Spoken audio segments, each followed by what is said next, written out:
से बोलिए शिव गुरु महाराज की जय हो। कविता दीदी हाँ हई शिव चर्चा के देख के बड़ी शौक लागल बा मधु दीदी के घरे चर्चा होता। कंगना मांगे के बा आ शिव गुरु के नाम के कंगना पहने के बा अपना अपना पति देव से फोन करके कह देवे के बा। का कहे के बा कि अरे हाथ जोड़ी कोहिले सजनावा कि एगो ले अइह कंगनावा। जय हो। कंगना पहिरे के बा कि अरे हाथ जोड़ी कोहिले सजनावा आ एगो ले अइह कंगनावा। हाथ जोड़े कोहिले सजनावा एगो ले अइह कंगनावा। हाथ जोड़ी कोहिले सजनावा हो आ एगो ले अइह कंगनावा। हाथ जोड़े कोहिले सजनावा एगो ले अइह कंगनावा। ले अइह कंगनावा हो ले अइह कंगनावा।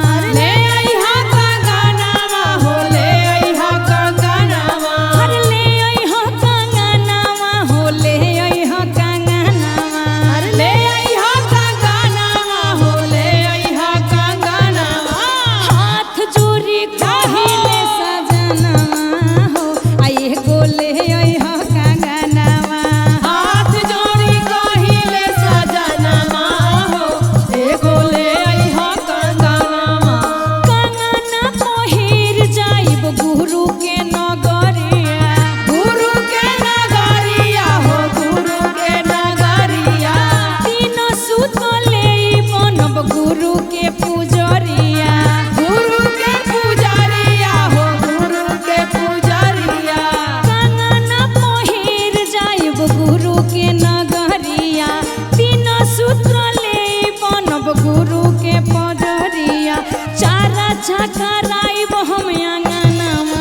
जय हो। एगो ले अइह कंगनावा। चारा चकराइब हम अंगनावा हो एगो ले अइह कंगनावा। चारा चकराइब हम अंगनावा हो आ एगो ले अइह कंगनावा। चारा चकराइब हम अंगनावा हो एगो ले अइह कंगनावा। गुरु के सरनिया में नेहिया लगाई। नेहिया लगाई हो नेहिया लगाई। अपना ही गुरु जी के कहबो ना भुलाई। कबो ना भुलाई हो कबो ना भुलाई। गुरु के चरनिया में नेहिया लगाई। अपना ही गुरु जी के कहबो ना भुलाई। ई नहीं के धद बधेयानवा। जाहो। एगो ले अइह कंगनावा।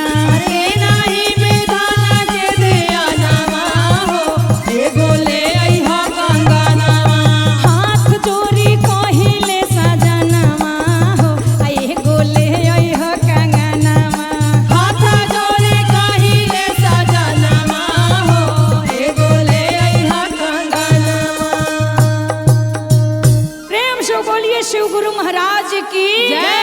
नीलम दीदी हरिंदर भैया जय।